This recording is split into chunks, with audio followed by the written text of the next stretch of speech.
feeling any added pressure going into this game, having not lost at home in 2 seasons, and with so much on the line? I don't think so. I mean, we don't really talk about that stuff. I mean, we know we've had a good run at home, but that's not something that we really focus on all that much.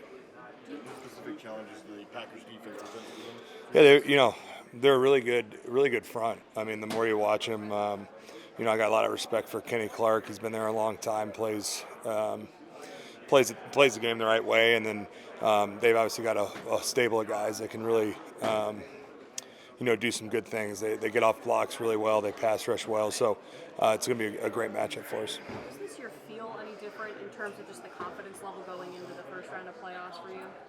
Yeah, I think the confidence level is high, right? I mean, this is a confident locker room. I think we're aware that we have all the pieces that we need to make a run at it, and it starts this week. We just got to take it 1 week at a time, like we have all year, and play the way we know we're capable of playing.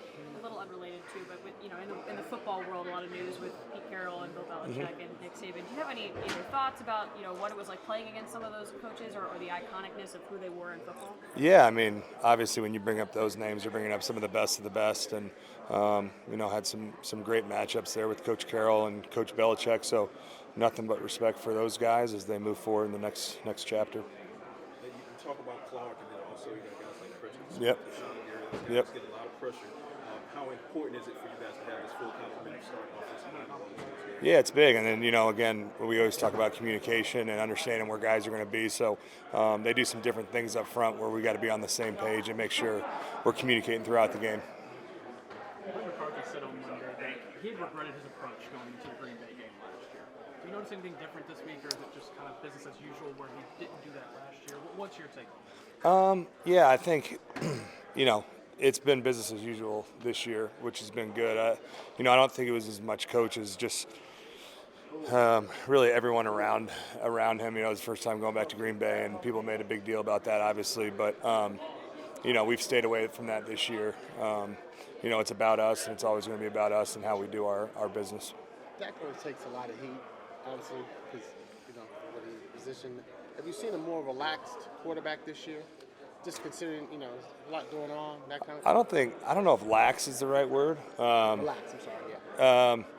I just think he doesn't let anyone get to him, right? I mean, he does as well as anyone I've ever been around with the amount of scrutiny and talk that he gets about himself, just blocking it out. And, I think he's a very confident person, and he's got a ton of confidence in himself. So, he doesn't listen to anyone on the outside. Do you look at that sometimes and say, how do you do it? You know what I'm Yeah, saying? I mean, it's also, that spreads, right? I mean, that's contagious when you have that kind of mindset, and it's one of the many things that you can get from Dak. Green Bay is ranked 28th in terms of rush defense or rushing yards allowed. Does that kind of thing still hold weight going into the postseason, or is that completely wiped off the board? I mean, I go off the tape, right? I mean, when I watch the tape, I don't see the 28th ranked run defense. And then obviously going into the playoffs, it's a little bit of a new slate, right? So we're ready for their best, right? And then I know they're ready for our best. So we've got to do what we can control and take advantage of the things we can't control. Zach, you've never taken these opportunities lightly, but at the same time, at this point in your career, when you have this situation sitting in front of you, does it make it even more intense, as you get ready to start this playoff journey potentially? I just think, you have a little bit more perspective as the older you get, just on time, right, and not taking anything for granted. We talked about that, earlier. Some of the guys in the lunchroom, right? When you're younger, sometimes you think you'll get back to certain situations, and you have all this time to do that. And the older you get, you understand that opportunities don't always present themselves. So when they do, you got to take advantage of them.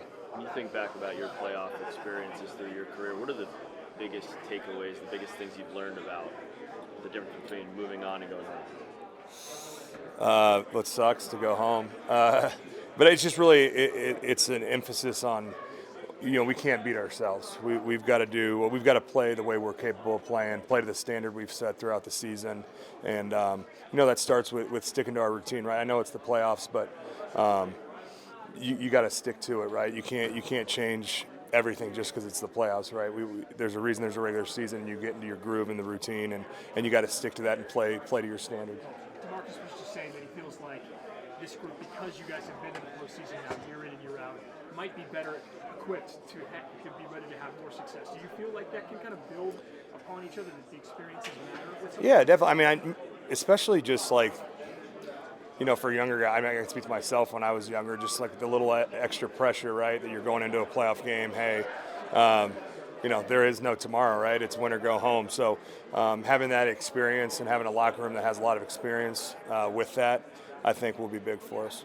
Does the Green Bay line do a lot of movement? Stunts? Yeah, they do a nice job of stunting their line. I believe they're number one in the league in line games. So when they're doing different games along the defensive line. So a lot of communication, a lot of understanding where everyone's going to be on a certain play helps with that. How does cadence help being at home against a D-line like that? Yeah, it's big, right? I mean, anytime you can get either a jump and a free play or just have them kind of maybe a half step slower on their get off, right? So that's something we've worked on all year and put a huge emphasis this season on cadences. And it's been good for us this year. You've been here a while. You've had a lot of different cadences. This year's, what do you think of it? It's great. I mean, we're when you get a lot of reps at it, and I think the best part about the cadence this year is it allows us to use so many different variations of it, and that's something that I don't think we've always had in the past, is the variation of cadences, and we've been able to kind of evolve that and add some different variations. Do you hear "Here We Go" in your sleep? Well, I see it on sweatshirts everywhere, man. I see it everywhere, but I mean, everyone loves that, but it's just kind of part of it's just like saying, set, it's kind of our get set type deal, and like I said, it allows us to do some different things off of it also. Obviously every team is different, it changes after the offseason, people go their separate ways. How much of a motivating factor is that kind of going into the playoffs, knowing that this group won't be the same? Yeah, I think it goes back to just understanding the opportunity that we have in front of us, right? I mean, playing for a while, that no team is the same year in and year out as much as you think it's going to be. So taking advantage of the time that we have with this team is big. When did you realize that? I would say several years in, because I was definitely one of the younger guys that was like, my rookie year we went to the divisional round and kind of had a heartbreaker up there, but I was just kind of like, oh man, that's how it is. Like, we'll get a shot at this every year, and then obviously next year you get smacked in the face at 4-12. So I'd say after maybe that second or third year, kind of understanding the importance of taking advantage of the opportunities when they present themselves. What about the way Terrence has been so available all year, coming off of what he's coming off of, playing every snap until the fourth quarter when you guys pulled him? Yeah. Who impresses you, appreciate most? I mean, I just don't think people understand what he's done this year. I mean, Terrence is another guy who, he just comes in, does his job every day, right? Puts in work to get better and better. And, I know sometimes people, have different things to say about Terrence, but he's a model of consistency in my eyes. And for him to do what he has done this year coming off that injury is very impressive. Sorry if I already asked this, but all the playoff games you've played in, is there anything different about them when you're in the game where you're just like, maybe something's faster, or just can you tell anything after the ball's kicked off? I mean, maybe just like the buzz around it is a little different. But once that first kickoff gets going and you go out on the field, you're in game mode, and it's just another game. Have you been knocked down like you were Sunday? Not like that, no. So that was new for me, and it was a rough 36 hours, but we made it through. Was it food or just a flu kind of thing? It's some kind of virus. I don't know what it was. It was something. And everything. I'm good. Yep. All Ready to right, rock. so if that was a playoff game last week, what would you have been able to do? It wasn't a playoff game. I'm asking a hypothetical I have no idea. question. I have no idea. Say it on yourself.